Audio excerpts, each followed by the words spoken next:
Merci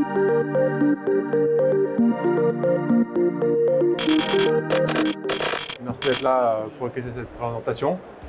En effet, assez obscur, mais de quoi on parle?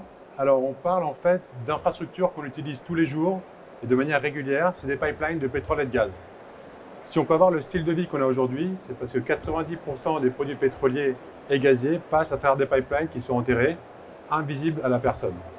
Ces pipes sont néanmoins dangereux et donc requièrent une inspection pour s'assurer de leur intégrité mécanique. Quand on parle de nouveaux métiers, ça c'est un nouveau métier qui s'applique à l'industrie vieille.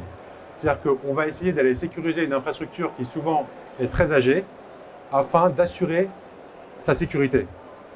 Quand on regarde les chiffres, on peut se dire qu'effectivement, on est dans une industrie qui est relativement stable, on va dire.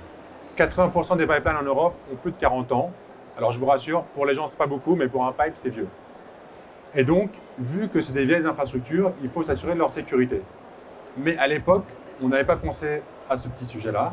Et donc, on se retrouve maintenant avec des infrastructures qui posent problème. Ça, c'est une carte des États-Unis. On voit que depuis 10 ans, il y a eu 3300 incidents, 80 morts, 400 blessés, 3 milliards de dégâts. Assez conséquent. Les États-Unis, ce n'est pas le seul endroit. En France, 170 incidents. La rue de Trévise, malheureusement, on a une explosion des infrastructures de gaz. Épandage de produits chimiques dans des milieux naturels. Vous l'aurez compris, donc une industrie dont on ne peut pas se passer, mais qui néanmoins a besoin d'être inspectée, qui a besoin de nouvelles technologies pour faire mieux ce qu'on faisait avant. Alors ça, c'est la nouvelle technologie. Donc j'ai entendu l'intervenant précédent parler de drones, parler de digitalisation, parler d'ingénieurs.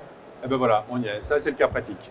C'est-à-dire qu'avec un principe physique bien connu, qui est donc l'effet Villari, on a réussi à comprendre que le magnétisme pouvait répondre à cette problématique de sécurité.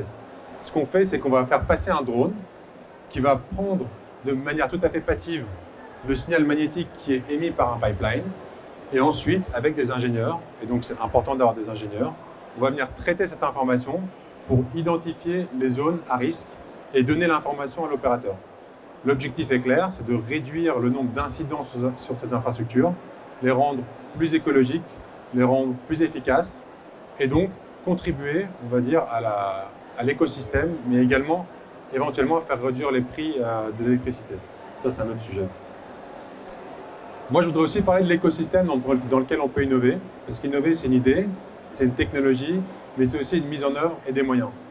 Et quand on veut faire, on peut faire.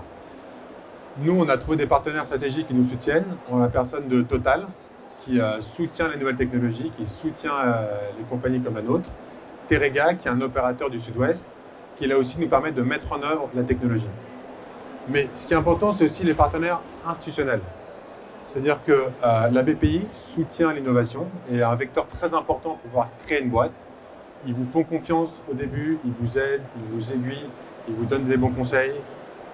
L'Union européenne, une structure aussi qui peut aider, qui peut être là en soutien. Et un ensemble d'infrastructures, par exemple les bureaux, Agoranov, incubateur à Paris, très sympathique, le CETIM, ILAB. Le message que je veux donner, moi, aujourd'hui, c'est que n'importe quel métier peut être disrupté par les nouvelles technologies, que plus une industrie est, on va dire, mûre, et plus il y a des choses à innover. Et donc, c'est d'autant plus intéressant d'aller sur ces marchés-là, que quelque chose qui vous paraît comme étant vieux, stable, et en fait en pleine transition, et que pour aider ces nouvelles industries à innover, à se réinventer, il faut des ingénieurs, il faut des jeunes personnes, il faut des têtes bien faites, mais surtout des personnes qui sont prêtes à s'impliquer et à réfléchir autrement à des problématiques qui sont vieilles et stables. Voilà, ça c'était le message que j'avais à vous faire passer aujourd'hui.